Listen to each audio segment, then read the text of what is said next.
Dans ce dernier volet, Jessie et moi allons discuter des différentes adaptations que son équipe a mises en place pour répondre au mieux à son contexte métier.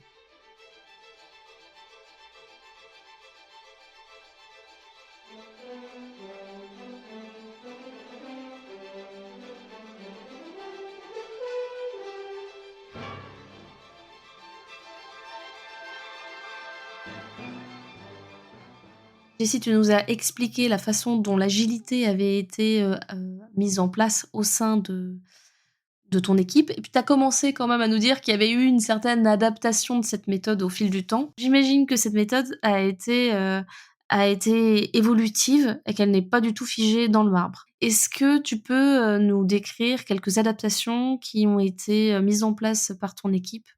Elle est nullement figée, la méthodologie, elle est tout à fait adaptative. C'est pour ça qu'on a mixé un petit peu l'agile au Kanban. Ça nous permet d'avoir quelque chose d'un peu plus flexible et et en constante amélioration. Puisqu'on est toujours en contact avec des jeunes, hein, qui viennent faire une thèse donc de 3 ans, qui viennent soutenir derrière et qui nous font des retours derrière après pour nous dire: «Bah, c'était bien», ou «Non, j'ai pas aimé du tout, cette méthode, je veux plus travailler là-dessus». Ça arrivait, hein, que des personnes, non, non, je préfère travailler de mon côté.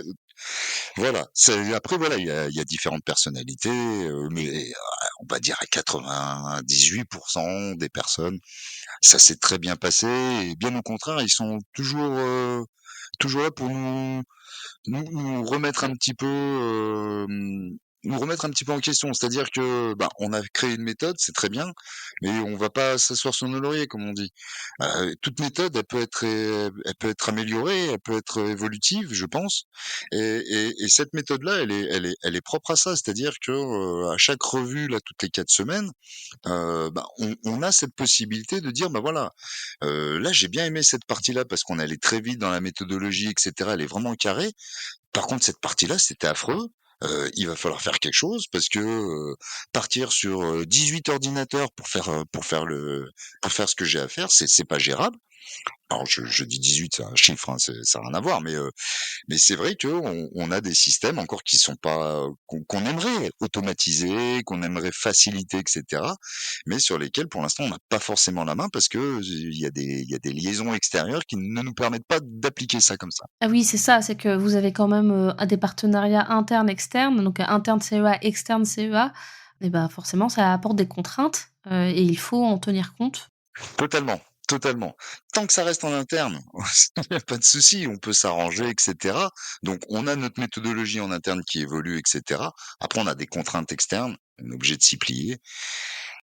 Mais ça va, c'est une méthode qui est quand même assez flexible, enfin maintenant qui est assez flexible, hein, comme je disais au départ, bah, voilà, on avait, 4 semaines, durant les 4 semaines, on ne prenait pas de nouveaux sujets.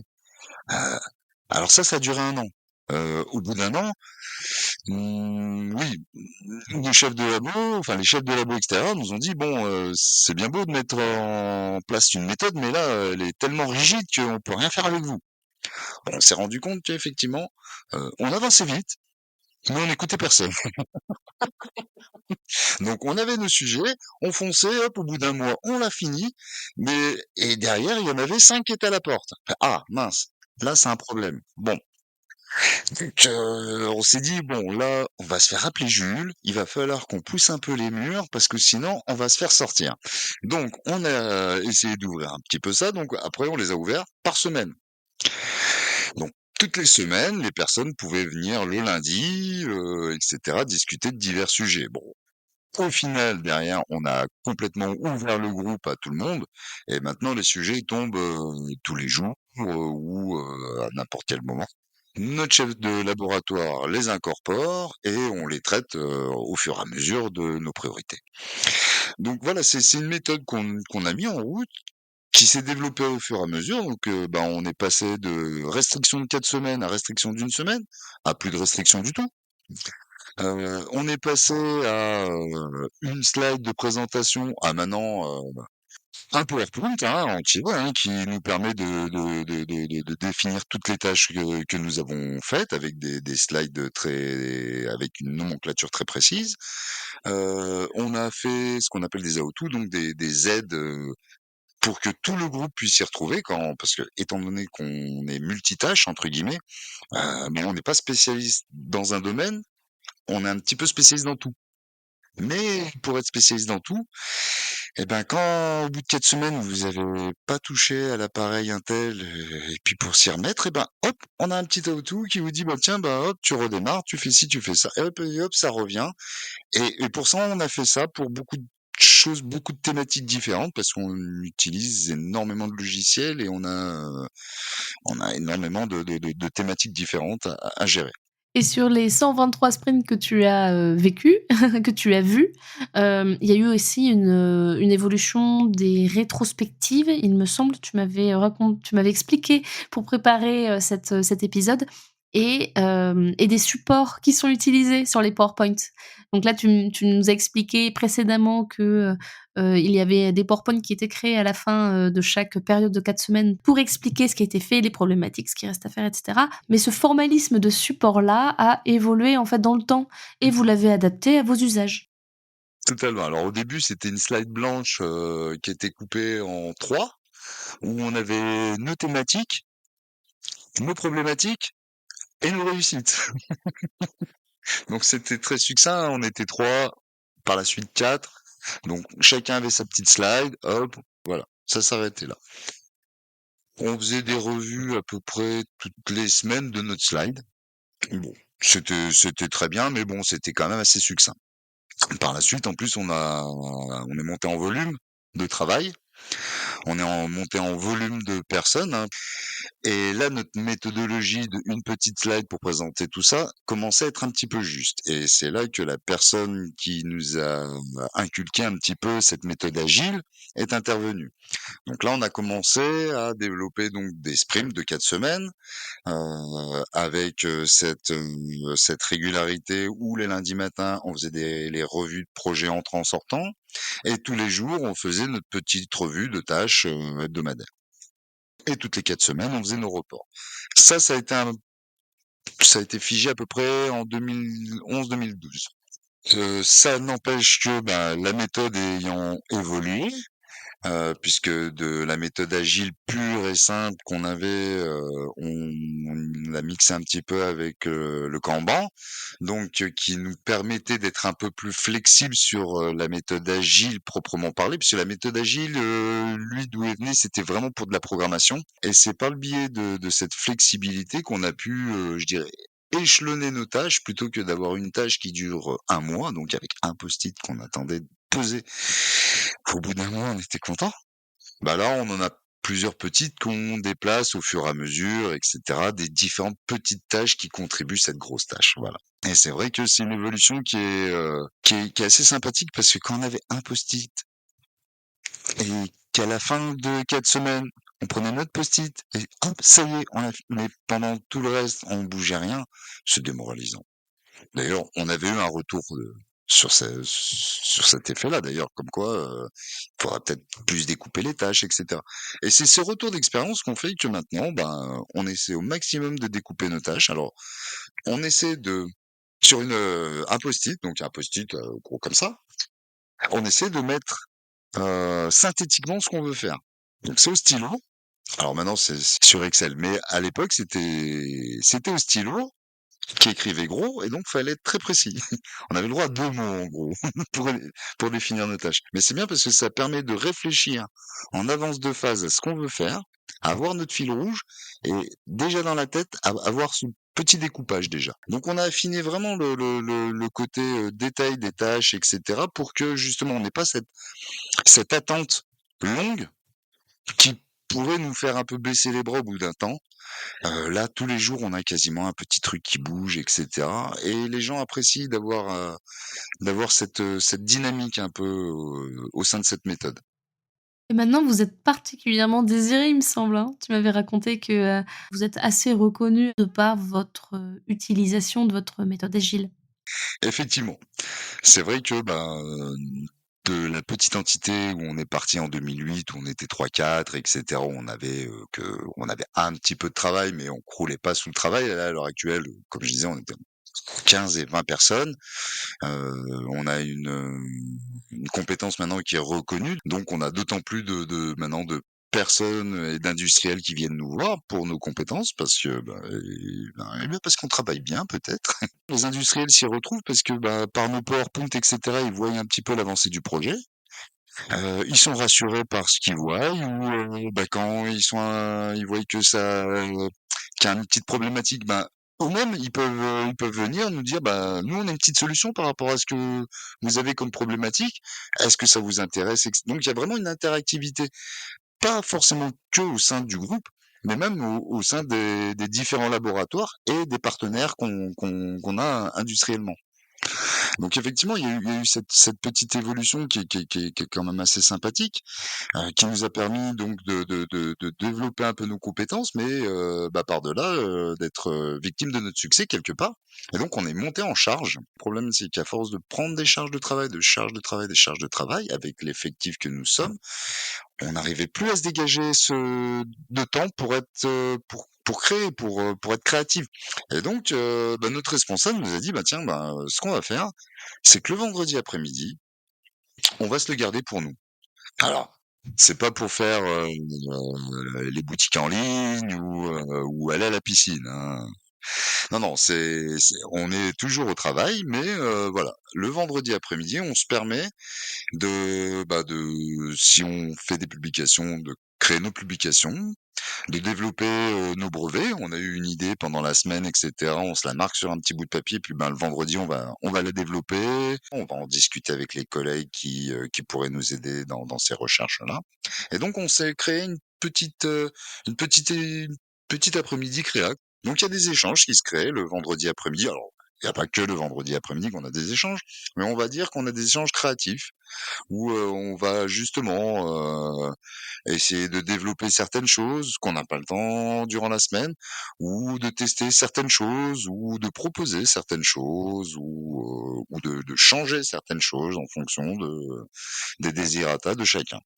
Donc voilà, on se garde toujours un petit moment, il nous faut ce petit moment de créativité, sinon on peut pas progresser. C'est pour ça que d'ailleurs la méthode agile est bien, parce que ça permet je dirais, de mettre une case un petit peu à tout ça et de pouvoir se dire: «Tiens, nous, on a une case là, cette case-là, c'est la créa. Point barre». Initialement, tu disais que c'était le vendredi après-midi. Est-ce que c'est toujours le cas? Parce que c'est enfin, on est en méthode agile, on essaie d'être souple, de s'adapter. Est-ce que c'est, très souple de se dire: «On se bloque toujours, le même créneau»?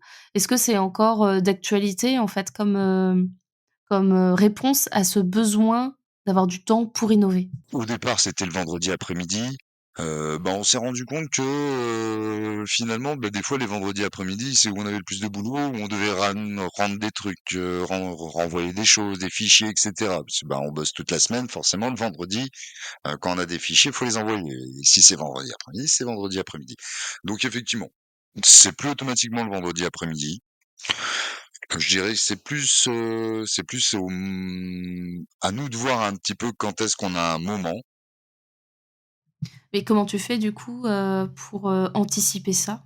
Pour anticiper ces moments de créativité? Ce qu'on fait maintenant, c'est qu'on les incorpore directement dans les sprints.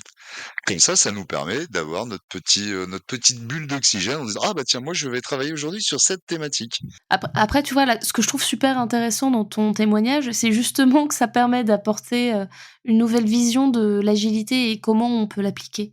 Au départ, bon, c'était peut-être plutôt pour des, métiers liés à l'informatique ou des projets informatiques et là, tu nous montres que alors certes, dans ton travail, il y a de l'informatique, mais pas que, il y a beaucoup de recherche et donc voilà, on peut appliquer, une méthodologie agile à d'autres, projets que juste et purement, informatiques, que ça a toute sa place.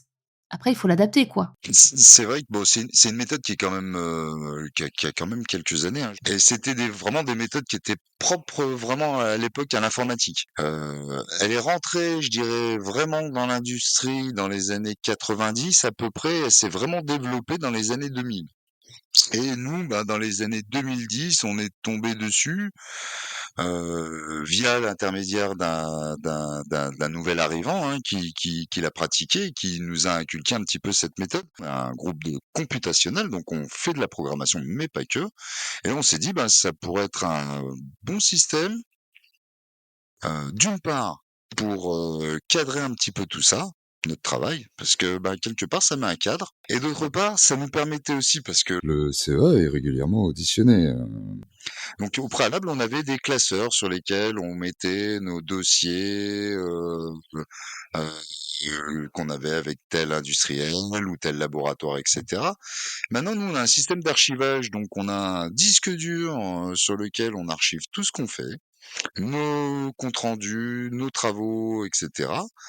Et donc quand on a un audit, et ben, on ressort, bah, les thématiques qui nous sont demandées, et cetera. Ouais, c'est ça, vous avez mis en place, des systèmes qui vous sont propres, des systèmes de documentation, de toute cette pérennisation des, savoirs que vous avez, accumulés au fil du temps. C'est pas perdu, c'est bien documenté.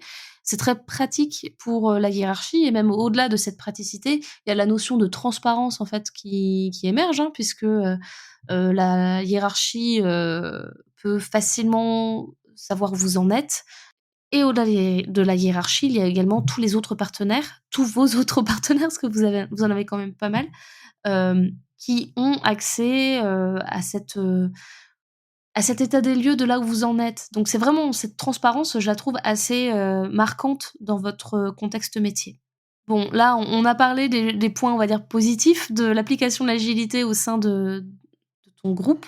J'ai l'impression que ça plaît quand même à pas mal de tes collègues. Est-ce que certains, par contre, n'ont pas du tout adhéré à cette méthodologie-là? En règle générale, on a de très bons retours. Les jeunes adorent le côté interaction, faire remonter les problématiques et puis ils voient bien que c'est pas une méthode close. C'est-à-dire que si eux, ils arrivent et qu'ils trouvent que, bah, cette façon de faire, elle est pas mal parce qu'on y a travaillé quand même un peu, mais elle pourrait être mieux parce que lui, il a une idée et ben, on l'écoute, on regarde son idée. Des fois, il peut avoir une très bonne idée. Des fois, je lui dis, bah oui, bah ça, c'est une idée qu'on avait eue au préalable, mais on l'a arrêtée parce que ça posait telle problématique ou telle problématique. Mais on a toujours une écoute et on aime ce regard extérieur qui nous permet de faire évoluer cette méthode-là. Donc, non, non, au contraire, elle est plutôt bien appréciée surtout par les jeunes, hein. Je dirais que ça embête plus les vieux, en vrai. Je parlerai pas de moi, mais je pense que on a eu plus de personnes d'un certain âge, qui n'ont pas eu l'habitude de travailler comme ça et qui ont eu du mal à s'y faire, plutôt que des jeunes qui, à la limite, n'avaient pas forcément de vis-à-vis par rapport aux méthodes de travail et qui ont trouvé que cette méthode de travail était finalement pas si mal et assez efficace. Alors ton équipe a été pionnière, au sein, de ton laboratoire, donc dans ton environnement proche, pour la mise en place de l'agilité et puis, vous êtes reconnus, ça fonctionne, quoi. Totalement et c'est en train de se débloquer un petit peu d'ailleurs, en train de se démocratiser un petit peu au CEA parce que, bah, finalement on a une petite méthode qui va bien et puis tout le monde vient nous voir un petit peu en disant, «C'est pas mal votre méthode, elle est assez efficace» et petit à petit on voit que, bah, différents labos viennent nous voir en disant: «Ah votre méthode elle est pas mal» et puis, bah, hop on va leur faire quelques petits discours en disant: «Bah, voilà, nous on travaille comme ci, comme ça» et cetera et petit à petit, ça fait son chemin et je pense qu'on va faire des émules. Ah oui, alors et du coup, est-ce que ça prend, l'agilité, au sein de ton environnement proche de travail? Au-delà de ton équipe, est-ce que tu as une visibilité sur, la mise en place ou la des transitions agiles, au sein d'autres équipes? Alors voilà, tout à fait. Donc effectivement, dû à la méthode qu'on a appliquée et cetera, effectivement, ça a créé quelques émules, on va dire, dans notre environnement proche, hein. Il y a, quelques départements qui s'intéressent à cette méthodologie, qui sûrement la mettront en place par la suite, ou sont en train de la mettre en place, hein. Je ne m'avancerai pas sur, les décisions faites, dans les départements, autres que le mien et donc oui, dans mon laboratoire, ça a bien pris et effectivement, ça a fait des émules et c'est une méthode qui, je pense, va être un petit peu copiée dans notre environnement proche, hein, clairement. Ouais, alors Jessie, je trouve cette information folle. Ça fait 123 sprints que tu travailles dans cette équipe et c'est fou, 123 sprints. Totalement, 123 sprints, vous imaginez 123 fois 4 semaines, voilà, ça représente quelques années de travail. Ouais, donc tu es un peu le doyen de cette équipe? Je suis le doyen de ces sprints-là. Je suis le dernier qui a commencé et qui est encore au laboratoire, à l'heure actuelle. Et en ta qualité de doyen pour ces 123 sprints travaillés, est-ce que tu aurais une anecdote, un peu marrante, à nous raconter qui te serait arrivée, pendant toutes ces années? Alors il y en avait une alors tout au début quand on faisait nos, petites slides avec, la partie, thématique, problématique, et solutions, il y avait une fois où, bah, j'ai eu mon premier lumbago et donc j'ai envoyé ma slide, je l'ai envoyée à un collègue en lui envoyant une slide avec un monsieur qui avait un lumbago comme ça et je crois que c'était le troisième ou le quatrième sprint. Et malheureusement, bah, il a pris tel quel et il l'a envoyé direct. Donc bon, bah voilà, toute ma hiérarchie a su que j'avais eu un lumbago, c'était formidable, mais bon, c'était pas forcément ce que je voulais, C'est mais la voilà, il a pris le transparence. slide, il m'a dit: «Oui, bah, pas de souci, je ferai passer, j'ai fait: «Non, mais il y avait pas besoin». Bon, bah, c'était trop tard. C'était déjà envoyé, donc tout le département sait que j'ai eu un lumbago à 45 ans. Merci.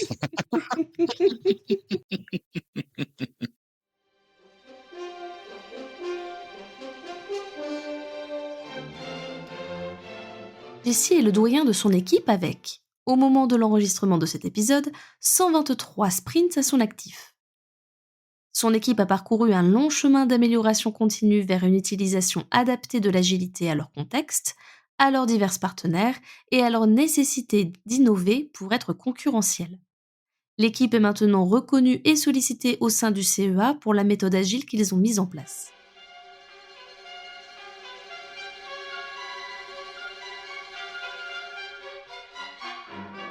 J'espère que cet épisode vous aura plu. À bientôt pour un nouvel épisode de la recherche agile.